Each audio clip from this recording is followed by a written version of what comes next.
Convidamos para proferir a palestra inaugural com o tema Segurança Pública, avaliação da situação atual, o sociólogo e coordenador-geral do Centro de Estudos de Criminalidade e Segurança Pública, professor Cláudio Beato. Ele que é professor titular do Departamento de Sociologia da UFMG, possui graduação em Sociologia pela Universidade Federal de Minas Gerais, mestrado pela Sociedade Brasileira de Instrução e doutorado pela Sociedade Brasileira de Instrução também. Atualmente é coordenador do CRISP, Centro de Estudos em Criminalidade e Segurança Pública, membro do Conselho de Desenvolvimento Econômico e Social de Minas Gerais. Ele tem atuado principalmente nos seguintes temas: criminalidade e violência, segurança pública, políticas públicas de segurança, estatísticas, criminalidade e polícia e análise urbana de crimes. É consultor em diversos estados brasileiros e países da América Latina para o desenvolvimento de programas e projetos de controle e prevenção da violência. Consultor do Banco Mundial, Banco Interamericano de Desenvolvimento. É com você, professor Cláudio. Obrigado.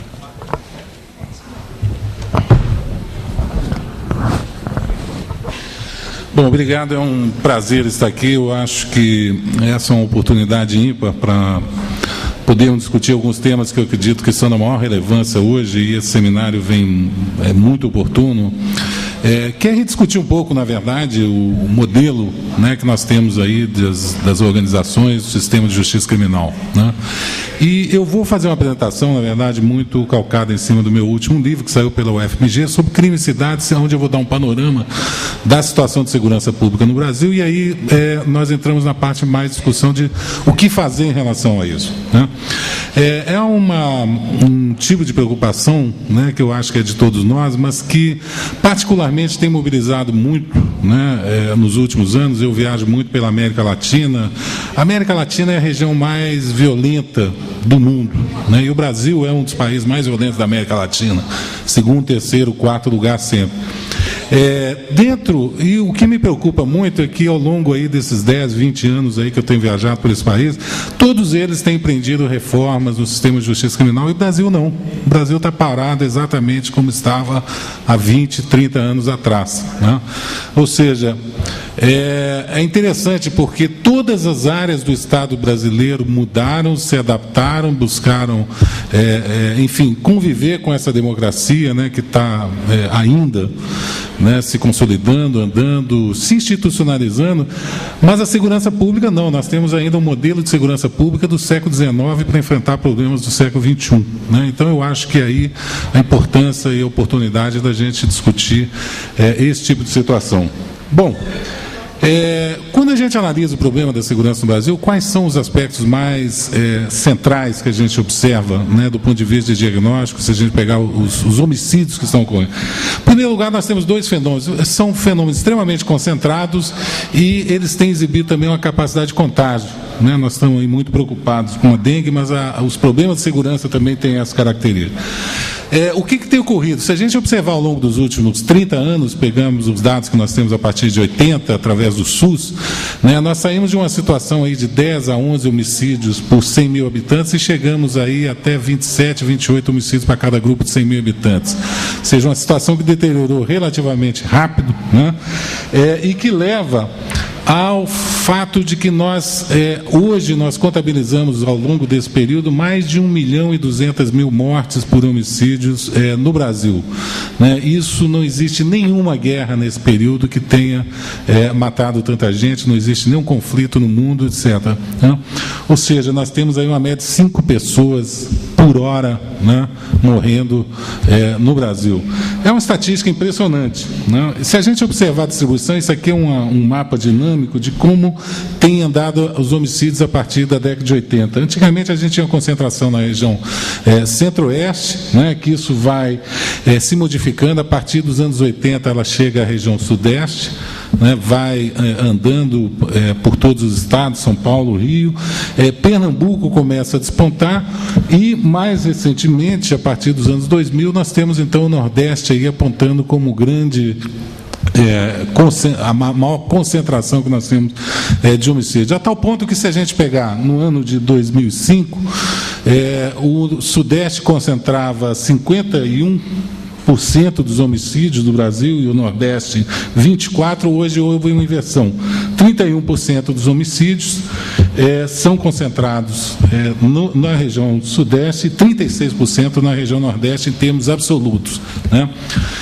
O que está acontecendo no Nordeste? É curioso, porque se a gente observar todos os dados, né, que a gente observa no Brasil, o Nordeste tem melhorado do ponto de vista social, econômico, tem havido grandes investimentos em infraestrutura. No entanto, isso não tem se traduzido numa melhora na segurança pública. Na verdade, quando a gente olha, né, o mapa do Brasil, sem ser apenas por estados, mas procurando regionalizar através dos municípios, nós podemos perceber que existem aí pelo menos 4 grandes grupos, né, de cidades que têm enfrentado esse problema do crescimento dos homicídios de forma diferente, de acordo com o grau de desenvolvimento, né? Então, nós temos as cidades, as áreas metropolitanas, que têm crescido muito nos últimos anos. Nós temos mais recentemente, uma área de expansão que se vai muito para as áreas de porte médio, e também nós temos aí, na verdade, 25%, né, das cidades do Brasil que não tem problemas de homicídio, né, se a gente pegar em termos de população. O que tem ocorrido é que a segurança pública, ela tem se traduzido eminentemente como um problema urbano. Embora a gente tenha, conforme vocês viram no mapa, aquela região centro-oeste, né, que certamente a Polícia Federal se ocupa com muito de perto com os problemas que acontecem ali nas regiões de fronteira, o grosso, né, vamos dizer, o atacado da violência tem se dado nos centros urbanos, né?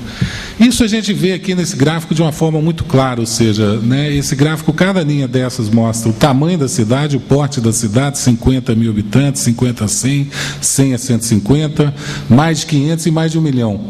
Conforme vocês podem ver, a linha que tem crescido mais, a que abre mais, é justamente das maiores cidades.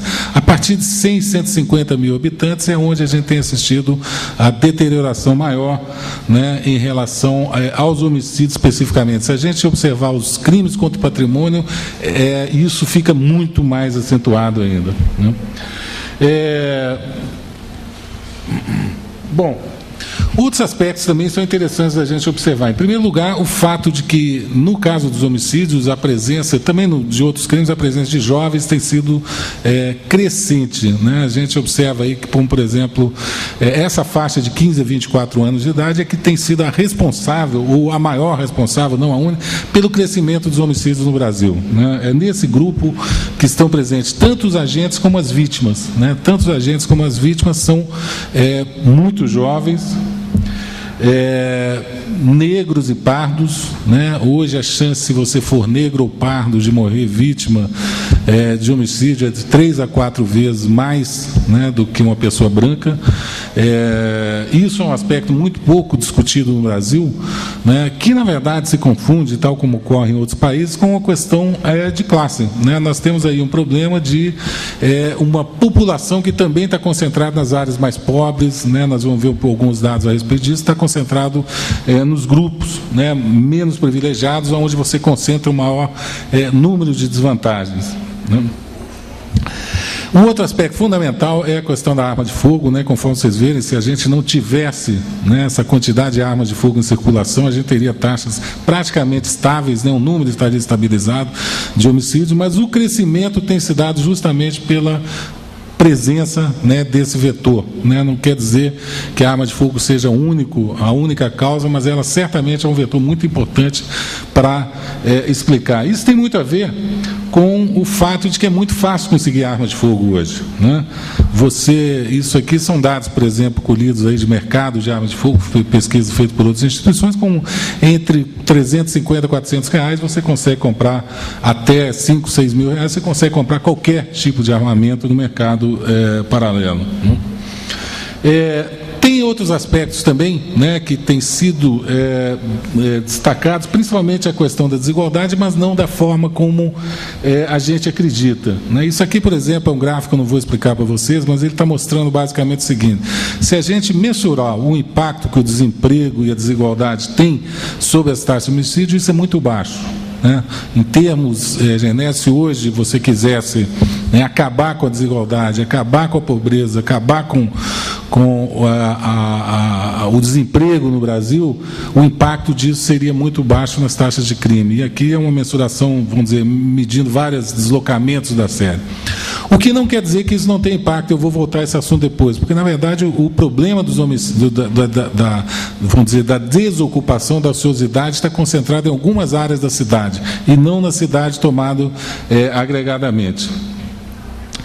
Esse fenômeno de concentração que a gente observou no Brasil, ele também ocorre nos grandes centros urbanos. Isso aqui, por exemplo, é um gráfico mostrando a concentração de crimes que nós temos em Belo Horizonte. Belo Horizonte é dividido em 2.500 setores censitários, dos quais 8 ou 10 respondem por quase 20% dos crimes violentos que ocorrem na cidade, ou seja, um fenômeno extremamente concentrado.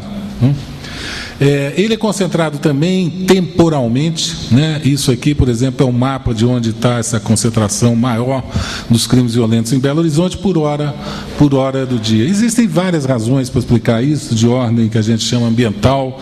Tem a ver, se a gente pegar, por exemplo, essa região da cidade, tem a ver com o tipo, né, enfim, está muito concentrado nas áreas de prostituição, nas áreas onde você tem comércio de drogas, etc. Né? Da mesma forma, como em outros horários do dia, você vai encontrar outras explicações. Esse fenômeno de concentração, né, ele também ocorre em Vitória, São Paulo. Né? São Paulo é interessante. Né? Vamos pegar Vitória, que também é um caso interessante. Quem conhece Vitória sabe que é uma cidade muito tranquila, mas os números mostram que é muito violenta. A área metropolitana de Vitória é muito violenta. Quando a gente observa aquilo, são as concentrações que nós temos de crime na região metropolitana de Vitória, na verdade nós vemos que são concentrações muito próximas, né? E se você pegar na cidade de Vitória especificamente, nós temos 3 hotspots, que a gente chama, né, que respondem por mais de 50% dos homicídios que acontecem na cidade. Ou seja, é muito concentrado, né? Alguns desses são muito parecidos, também tem uma concentração por dia de semana, né? Alguns desses têm a ver com esse aspecto muito recorrentes. Acontecem em aglomerados urbanos em virtude de guerra de gangues, conflito entre jovens, etc., que tem arma, e onde a droga é um dos elementos, embora não seja a causa. Eu vou voltar a esse tema. Também ocorre nas áreas centrais, né? Na área de Vitória também a gente observa que isso também está muito perto da área do Porto, onde também tem muita prostituição, atividade noturna intensa, conflitos, etc. Né? São Paulo é um caso interessante, porque São Paulo é uma das cidades que mais diminuiu homicídio no Brasil. Na verdade, se a gente observar o Brasil hoje, né, o Brasil ele observa uma queda da taxa de homicídios, especialmente nos últimos 5, 6 anos. Né? E as pessoas gostam muito de dizer, está vendo, olha aqui o que nós fizemos aqui, como é que isso teve um impacto. Na verdade, tem um impacto inteiro é São Paulo. Né? Se você retirar São Paulo dos números de homicídios, provavelmente o Brasil continua crescendo muito alto, porque como em termos numéricos eles têm um impacto muito grande. Mas você tem, o mesmo ocorre em São Paulo, Rio de Janeiro, que também tem diminuído bastante, em Minas Gerais, que embora tenha assistido um crescimento nos últimos anos, também teve uma queda grande, tanto nos crimes violentos como nos homicídios. Ou seja, na verdade, o que você tem, e isso é um problema importante para a gente discutir depois, é como alguns estados lograram resultados, ao passo que o governo federal tem sido grande ausente aí nessa discussão sobre segurança pública.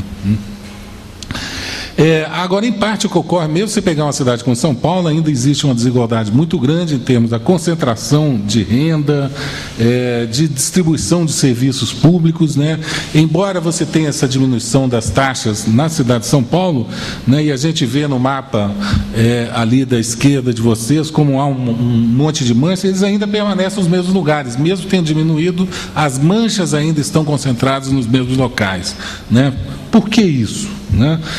Em parte tem a ver aí, nós vamos retomar essa questão da desigualdade. A desigualdade como um todo na cidade, o desemprego, ele tem muito pouco efeito, mas quando a gente analisa ela por bairros, né, a gente vê que aí sim existe uma relação grande, que é o que a gente observa no mapa, ou seja, essa desigualdade, essa pobreza concentrada, ela pode ter mais impactos em algumas regiões da cidade como em outras. Né? Isso significa o seguinte, que na verdade você tem uma política de pleno emprego para jovens, para a cidade, talvez não tenha muito efeito. Agora, uma política de pleno emprego no Alto Veracruz, ou no Morro das Pedras, ou na Serra, no aglomerado da Serra, certamente vai ter um emprego, porque ali é onde você tem um somatório, né? Existem alguns sociólogos que falam que é um somatório, uma concentração de desvantagens. Ou seja, o sujeito ali, ele já vem de uma família muitas vezes estruturadas, ele acaba caindo na influência de grupos de jovens de gangue, ele acaba tendo acesso à arma e ociosidade muito alta, né? Quem quiser comprovar, basta dar uma volta aí nos aglomerados para ver como é o nível de ociosidade entre os jovens. Um outro aspecto que tem a ver é esse aspecto urbano, que é essa que a gente chama de exclusão espacial, né? Isso aqui é São Paulo, Paraisópolis, Morumbi, uma das áreas mais ricas da cidade, ao lado de uma das áreas mais violentas e pobres da cidade, né? Isso também é um fenômeno muito latino-americano, né? Ultimamente nós inventamos as soluções, como no Rio de Janeiro, botar tapume na frente disso para ver se esconde, né? Mas não resolve o problema. Quem quiser ver isso é só ir subir a Nossa Senhora do Carmo, onde você vai ter à esquerda uma das áreas mais ricas da cidade, à direita uma das mais violentas e mais pobres. Em Belo Horizonte, essa concentração também ocorreu. Nós tínhamos, isso aqui já é um mapa antigo, né, mas ele ainda permanece, vamos dizer, a lógica dele atual, onde nós tínhamos 6 aglomerados que concentravam mais de 20% dos homicídios, né? Um deles é esse aqui, justamente o da favela Santa Lúcia, né, que se vocês observarem ao lado, enfim, de todos os problemas sociais, nós temos também problemas de natureza urbana, né? Isso aí nós temos que imaginar que isso são 3 dimensões, é um labirinto de vielas, de becos, né, e onde a polícia não entra, a não ser em operação de guerra, né? E essa é uma das razões, justamente, de você não ter polícia lá e também, ao mesmo tempo, da população local hostilizar a polícia, que é muito interessante, que ao mesmo tempo que ela hostiliza a polícia, a maior demanda nessa comunidade, segundo as pesquisas que a gente faz, é por polícia, né? Qual polícia? Uma polícia diferente, né, da que normalmente atua. Um outro aspecto tem a ver, esse gráfico aqui, ele é muito curioso, que ele mostra justamente essa coisa entre os jovens, os grupos, de como eles estão envolvidos nessas situações de violência. Isso aqui é o número de vezes que a pessoa sofreu uma tentativa de homicídio antes de vir a ser morta, né? E você tem gente que sofre 5, 4 tentativas de homicídio antes de morrer. Ou seja, isso é curioso, porque nós trabalhamos em vários aglomerados onde você pode quase que prever exatamente quem são as pessoas que vão morrer nos próximos 6 meses, 1 ano, né? É curioso como é que a gente não assista isso passivamente, sem intervenção nenhuma.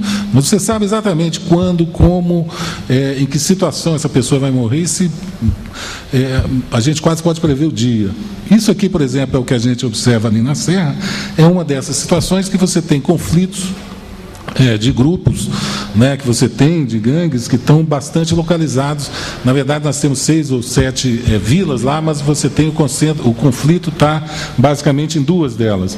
Né, são estruturas muito simples, né, ao contrário, né, não tem a ver com o crime organizado internacional, pelo contrário, é um crime bastante desorganizado a nível local, pelo menos em Belo Horizonte. Eu vou falar isso um pouco mais na frente. Por quê? Porque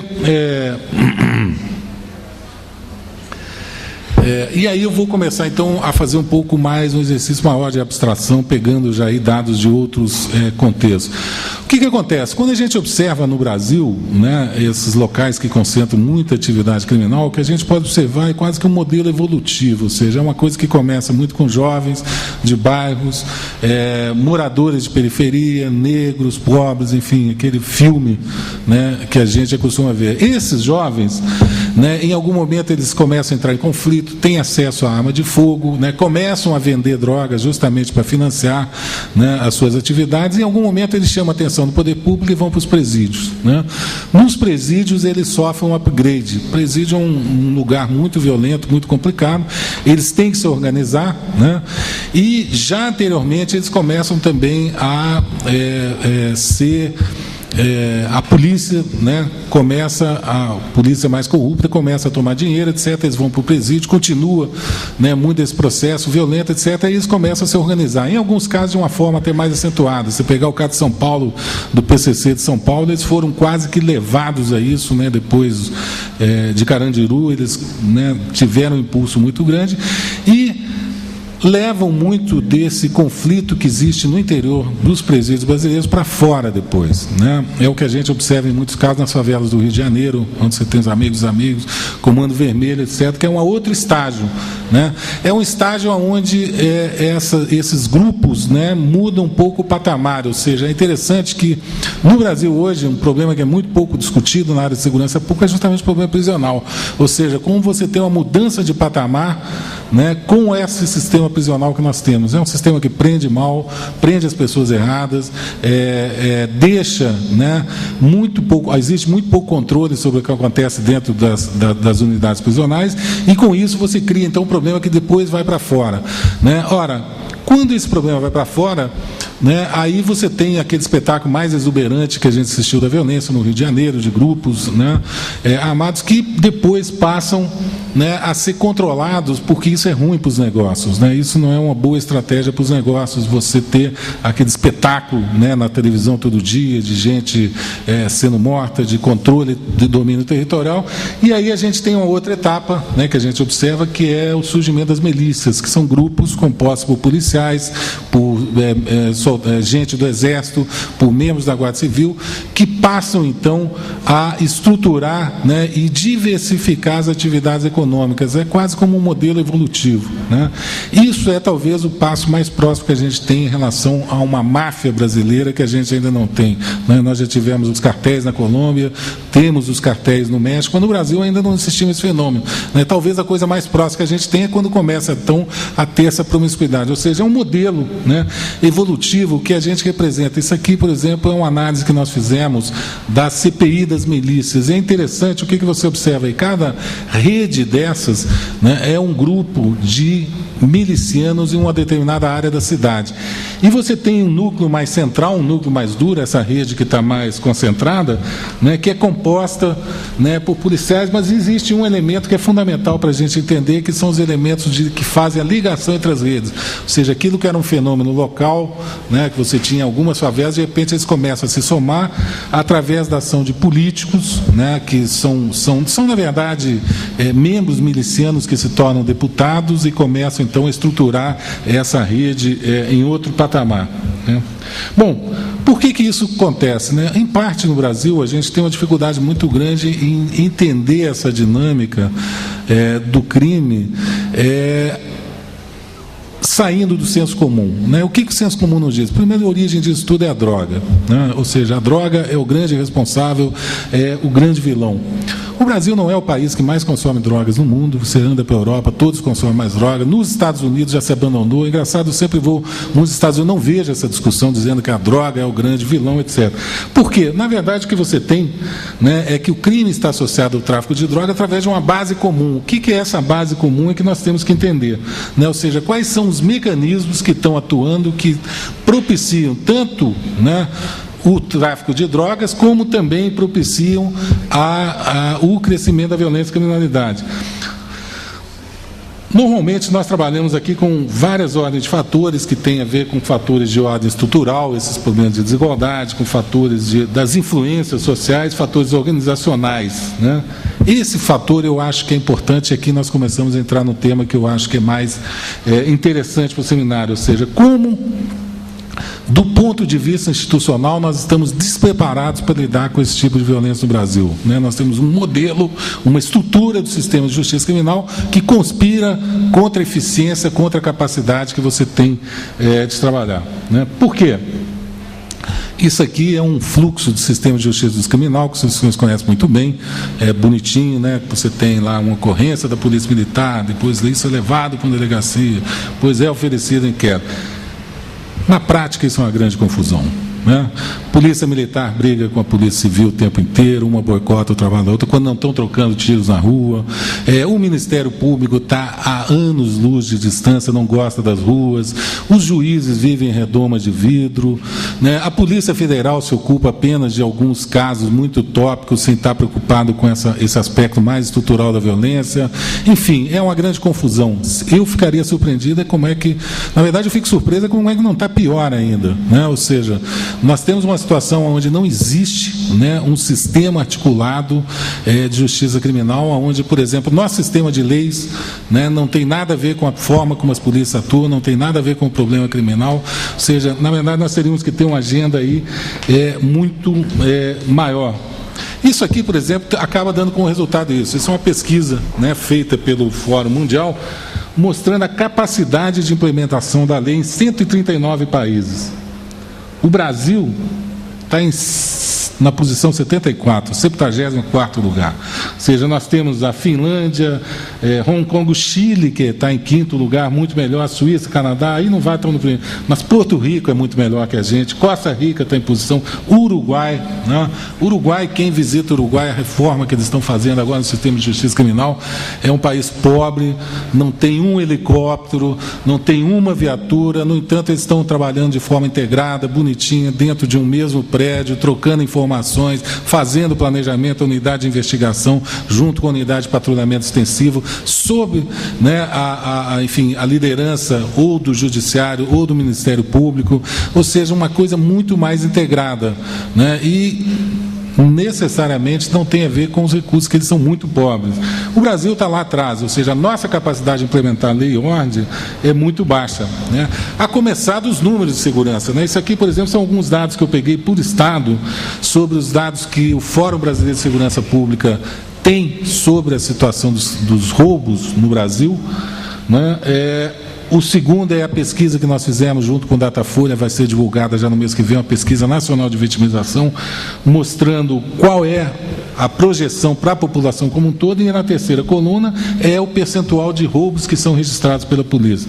Conforme vocês veem, tem estados, por exemplo, com uma ANPAC que registra 2,6% do que aconteceu com a população, né? Alguns, né, em situação melhor, como São Paulo, Rio, né, e outros em situação absolutamente caótica, onde menos de 10%, menos de 5% chega sequer ao conhecimento da polícia. Não estou falando em taxa de solução de crimes. Se a gente for para taxa de solução de crimes, provavelmente a gente ficaria deprimido aqui, porque isso é menos 5%, menos 3%, menos de 3%. Nos melhores estados você consegue, o Arthur vai dar esses dados aí, coisa da ordem de 20%. Né? Isso aqui, então, é o fluxo, ou seja, de cada, né, as pessoas que procuram, das vítimas, de 100%, 77% delas não registram esse furto, né? Bom, que consequência isso tem, né? Quando a gente mede o impacto que tem, isso acaba acarretando um problema muito grande, que é a desconfiança que as pessoas têm na justiça e nas polícias de uma forma geral, né? Nós temos estados onde, eu não teria dúvida nenhuma afirmar que nós temos as piores polícias do mundo em alguns estados do Brasil, né? Você tem uma situação onde a população não confia. Apenas para vocês terem um dado, no Rio de Janeiro, né, cerca de 8% da população já foi extorquida pela Polícia Militar do Rio de Janeiro. Em Minas Gerais, esse número é de menos de 0,2%, ou seja, é muito mais complicada a situação lá.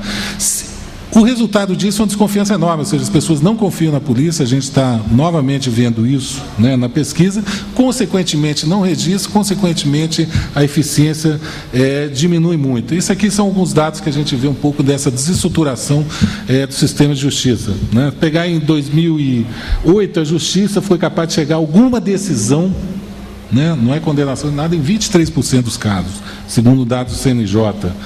No Rio de Janeiro, em 2000, as investigações policiais resolvem menos de 5% dos casos de homicídio, né? Ou seja, um grau de impunidade altíssimo. Em Pernambuco, de 2.114 homicídios, em 2003, somente 117 chegaram até o sistema de justiça criminal, né? E, aliado a isso, ao fato de que a polícia do Rio de Janeiro, 20% dos homicídios que acontecem são praticados pela polícia. Bom, o que fazer? Em parte, né, isso aqui eu vou deixar um pouco aqui para o debate, é a gente fugir um pouco dessa armadilha constitucional que ingessa as polícias brasileiras, ou seja, nós somos obrigados a conviver com esse modelo de polícia por determinação constitucional, né? Ou seja, nós temos que ter uma polícia estadual, uma militar, uma civil, né? Ou seja, elas já são separadas, né, em duas metades, que dessa maneira como está, não somam uma, né? Se você somar duas metades, não dá uma inteira, são duas, por isso funcionam muito mal, cada um à sua maneira, né? Por quê? Em parte porque eu não sei como é que você faz atividades de investigação sem ter um componente de ação ostensiva, ou se você é capaz de fazer planejamento operacional ostensivo sem ter dados de investigação, né? Em parte isso ocorreu, qual que é o resultado disso? É que jamais foi definida uma legislação infraconstitucional sobre a função de cada polícia. Eu acho que é porque isso é impossível. O tribunal nenhum daria conta de definir a missão de cada polícia de forma inequívoca, porque isso é uma invenção nossa, né? Nós inventamos isso por força de lobbies corporativos, né? Esse, aliás, é um segundo aspecto também muito forte no Brasil, tem se acentuado muito nos últimos anos, que é a pressão corporativa para que se mude muito pouco, né, das coisas. E essa força das corporações é talvez um dos grandes problemas que a gente tem hoje. E daí que muito da reforma policial, daquilo que nós desejaríamos, daquilo que seria importante, né, ou seja, você ter flexibilização, você ter uma possibilidade de trabalho em conjunto, você ter uma possibilidade de integração, nada disso é possível no Brasil hoje, né? A restauração e a aplicação disso, por exemplo, é um problema que é muito crônico em vários estados brasileiros, em várias capitais, que é o problema da restauração da ordem para a implantação de projetos sociais, né? A gente está vendo esse problema através das UPPs no Rio de Janeiro, né? Já começam a dar problema. Nós estamos vendo isso em várias capitais, onde você tem aglomerados aí com 30, 40 mil habitantes, sem praticamente atividade de policiamento. Ou seja, nós temos aí um aspecto da desigualdade que ninguém discute, né, que é a desigualdade na provisão do bem de justiça para as populações pobres, ou seja, eles não é apenas uma falta de acesso à saúde, à educação, etc., mas também ao serviço de justiça, a polícia incluído, né? Outro aspecto que eu acho importante é esse foco, muito tem se discutido, né, na análise, inteligência e planejamento estratégico, né? Muito se acentua os aspectos mais técnicos disso, tecnológicos, muitas vezes, tem a ver com a perícia, com a investigação, mas, por exemplo, é feito muito pouca análise criminal no seio das polícias brasileiras, né? Ou seja, essa capacidade de pegar dados, de gerir, né? O que eu tenho visto em vários países, ou seja, a capacidade que as organizações policiais têm de entender o fenômeno criminal para poder agir, né? Unidades de análise criminal existem em todas as polícias de Nova York, né? Agora mesmo no Uruguai está tentando se montar alguma, né? Nada disso está na pauta da questão da reforma do que está sendo discutido, né? E um eixo importantíssimo no qual a polícia, embora não pareça, tem um papel fundamental, que é a questão dos projetos de prevenção. Mas, enfim, isso aqui são apenas algumas ideias, eu vou deixar aí para discussão, né, para a gente levantar a bola aí para um bate-papo. Obrigado.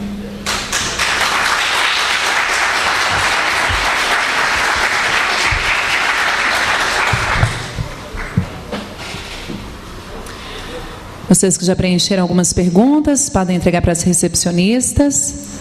Vamos estar direcionando para o professor Cláudio.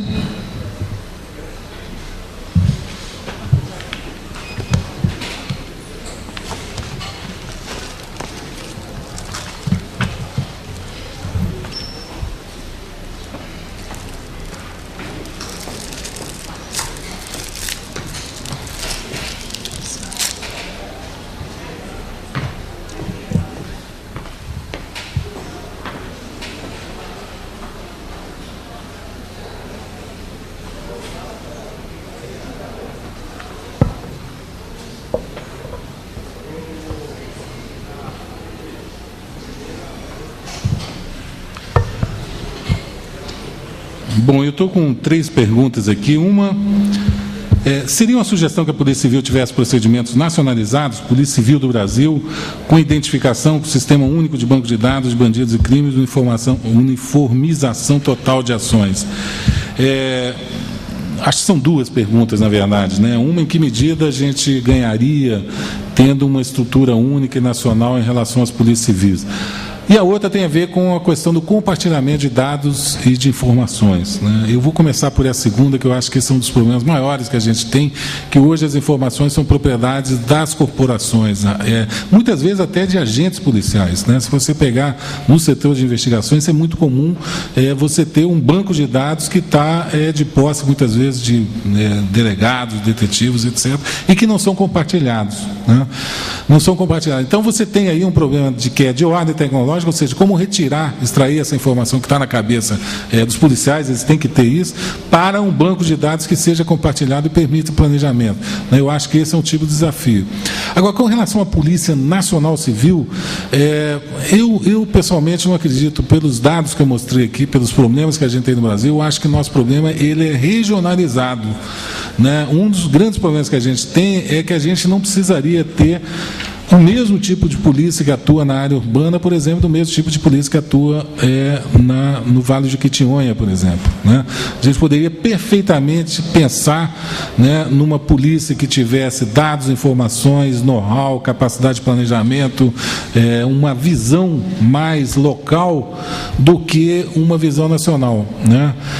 Eu acho que isso seria uma coisa muito importante para ser discutido, justamente retirar justamente da Constituição, para você permitir esses arranjos locais em cada estado que, então, organizaria suas polícias da melhor maneira possível.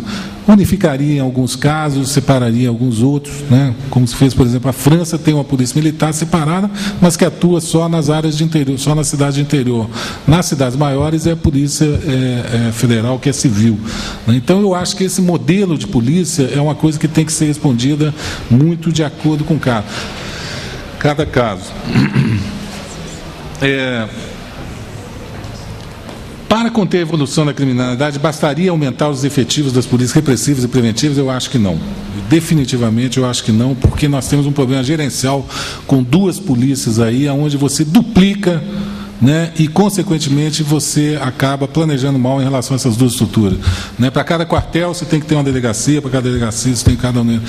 Isso não funciona, sabe? Quer dizer, por que não compartilhar esses equipamentos, compartilhar, por exemplo, todas as... eu acho que não é uma questão de aumentar. Do jeito que está, aumentar não vai resolver, eu acho, o efetivo, né? Essa é uma pergunta que, em geral, vem imediatamente, a questão salarial, que eu acho que também é um outro tipo de coisa, tem a ver com uma reivindicação de categoria, né? Mas os policiais, por exemplo, aqui em Minas, né, os caras ganham mais que os professores, né? Então, uma coisa que a gente tem que pensar muito nesse aspecto de equidade em relação ao restante do sistema. Durante o discurso foi feita a influência de drogas sobre o aumento da violência. Essa influência dá pelo dinheiro proveniente do tráfico ou dos efeitos de drogas na pessoa? Conforme eu falei, eu acho que a droga em relação à violência tem muito pouco a ver no Brasil. Nós temos um problema em relação aos jovens, nós temos um problema de impunidade gravíssimo nosso problema de impunidade no Brasil. Nós temos um problema de absoluta falta de controle do sistema prisional. Quer dizer, nós pegamos uma coisa dessa, que é a questão das drogas. A droga é componente, é um dos elementos, mas não é de longe o fator causal mais importante que você tem em relação. Nós chegamos vamos dizer, a essa coisa, a um nível tal, essa ausência de conhecimento, que hoje nós temos uma grande campanha contra o crack. O crack hoje virou grande responsável pela violência nas cidades brasileiras. Poxa vida, né? Quem vê aqueles zumbis andando no meio da rua, achar que eles são os responsáveis, os agentes, é muito complicado. Então, eu acho que a gente tem que começar a repensar isso aí, começar a entender as raízes mais profundas, inclusive as raízes comuns que dão origem ao tráfico de drogas e dão origem à violência e ao uso da violência nesses locais.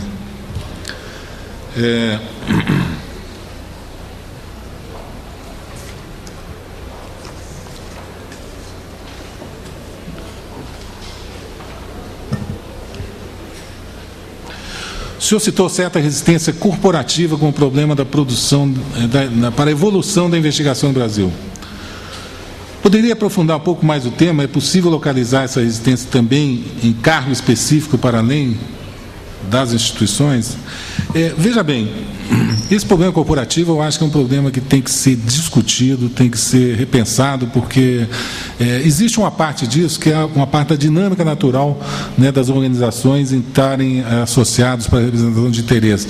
Outra coisa é você levar essa representação de interesse para além do interesse nacional, né, que eu acho que é o que está acontecendo muitas vezes, ao se defender, né, certos aspectos da segurança pública hoje que conspiram contra a segurança das pessoas. E muitas vezes é isso. Por exemplo, quando eu falo numa necessidade de um modelo de reforma da polícia, é a gente pensar para além, enfim, da polícia militar, da corporação, da polícia civil, corporação, né, e da Polícia Federal também, para pensar no que é mais interessante para a sociedade brasileira. Eu acho que isso não está em questão.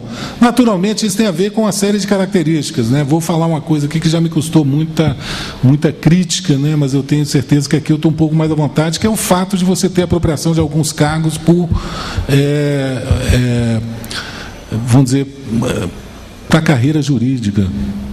Eu não entendo para que um delegado precisa ser advogado.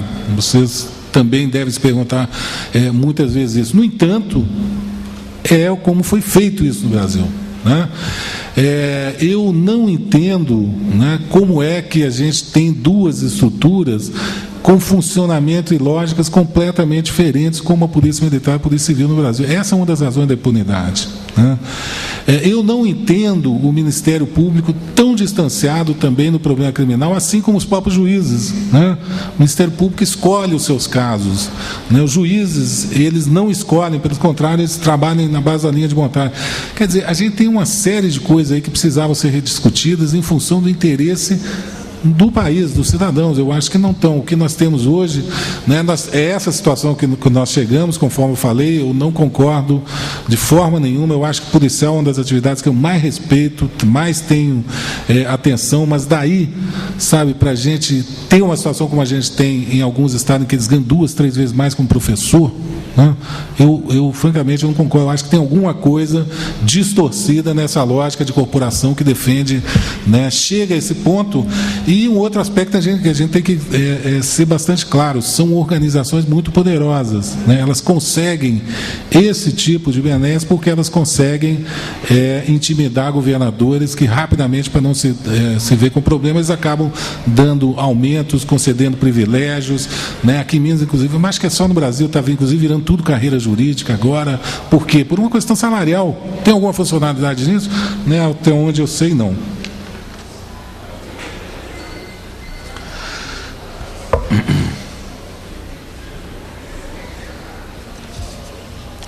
Na sua opinião, quais as principais causas da ineficiência do trabalho de investigação pelas polícias judiciárias? Novamente, eu vou sofrer uma crítica aqui, né? Eu já falei isso uma vez há muitos anos atrás, fui muito criticado, mas hoje as delegacias de polícia parecem mais cartórios do que unidades de investigação. O sujeito está preocupado em bater carimbo, em cumprir prazo, em voltar, não sei o quê. Quer dizer, qual a investigação que está sendo feita aí? Né? É uma atividade quase que cartorial, né? E quem já teve que procurar uma delegacia, né? Uma das razões desse baixíssimo número de pessoas que procuram a delegacia tem a ver justamente com isso. É um negócio complicado, é demorado, você vai gastar muito tempo, né? O sujeito, ele para preencher um REDS ali na delegacia demora 2 horas.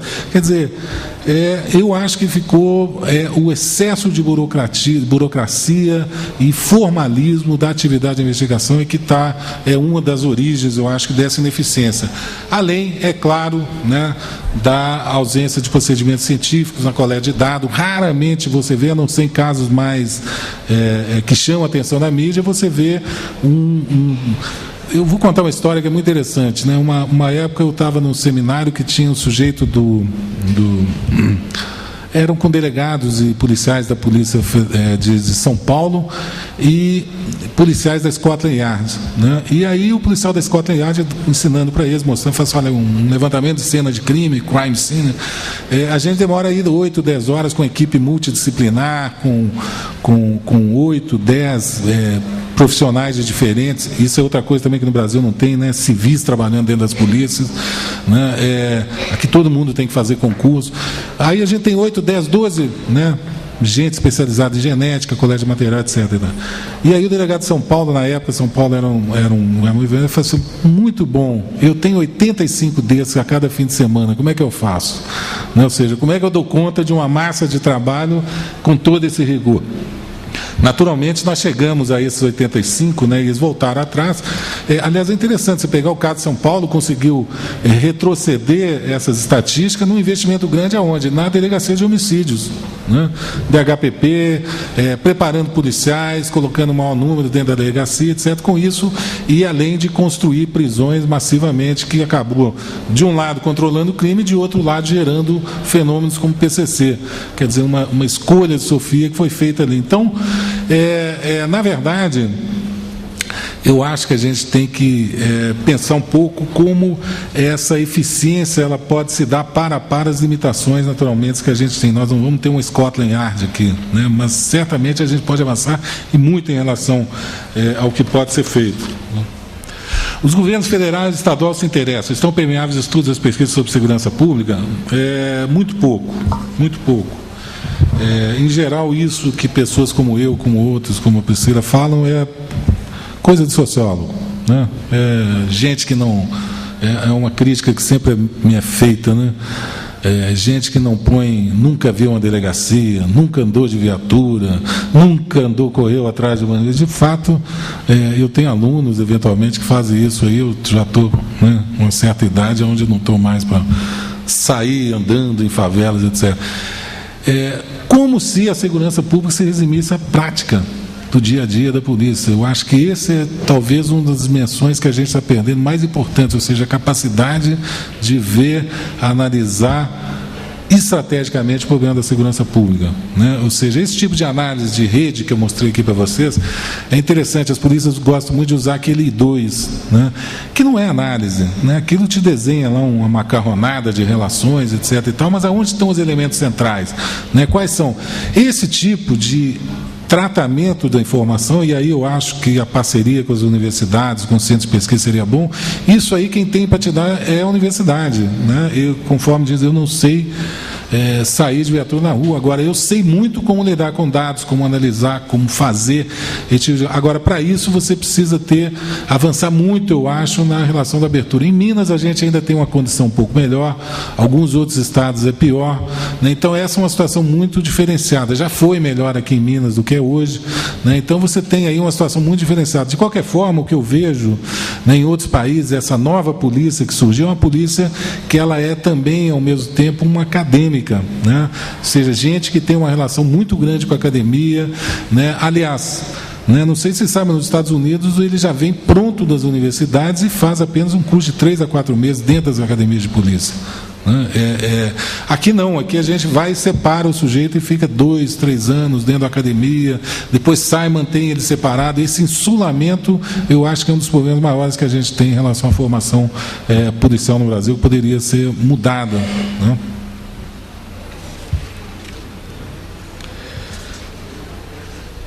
E com relação também a essa relação entre governo federal e estadual, isso é muito variável. Conforme falei lá atrás, né, alguns estados, né, como por determinação constitucional, né, essa coisa é deixada, né, para os governadores, em alguns estados, alguns se mexeram, né? Investiram, aqui em Minas, por exemplo, se investiu na integração das polícias, né? Fez investimentos muito grandes. Em São Paulo se investiu muito no sistema prisional, se fez um grande esforço, né, em relação à reformulação e remodelação do DHPP, a sistemas de informação, etc. Aonde não se fez investimento nenhum é onde a gente está observando as maiores deteriorações, que é o caso da Bahia, o caso de Alagoas, né, por ser, inclusive, no caso de Alagoas, muito pobre, não conseguiu produzir, né, esse investimento necessário, né? Alguém até aqui chamou atenção para esses importantes investimentos. Eu concordo que os investimentos são importantes na área de segurança pública, mas tem que ser muito bem alocados, muito bem direcionados, né? E um banco de dados com interação entre as polícias estaduais facilitaria a prevenção com obtenção de melhores resultados na segurança pública? Sem dúvida nenhuma. Aqui em Minas se tentou fazer, ainda está se tentando, o REDS, né, que é um banco de dados integrado. mas que tem ainda problemas muito sérios do ponto de vista tecnológico, tem problemas do ponto de vista de treinamento e qualificação de pessoal, né? Porque o que eu estou chamando a atenção aqui é que uma parte grande da formação de polícias hoje, no mundo inteiro, se dá através da qualificação em análise de informações, em análise de dados. Ele é um profissional que tem que trabalhar com uma massa grande de informação, uma massa grande de dados, né? E ele tem que estar preparado para essa nova realidade, né? Não é... Inclusive, o uso da força é cada vez menor, é minorado até por esse tipo de estratégia. Eu sempre digo que policiais, quando tem que trocar tiros, é porque alguma coisa deu errado, né? Porque não houve o planejamento, não houve a análise, não houve a coisa necessária. E os senhores, né, que trabalham muito na Polícia Federal sabem disso muito bem, né? Operações bem-sucedidas da Polícia Federal não tem um tiro, né?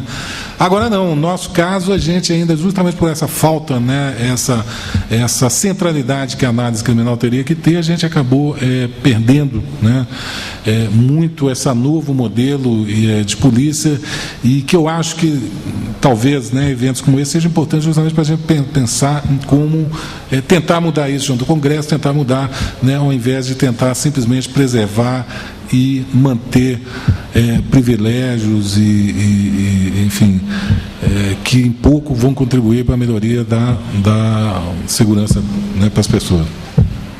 Acho que acabaram as perguntas, né?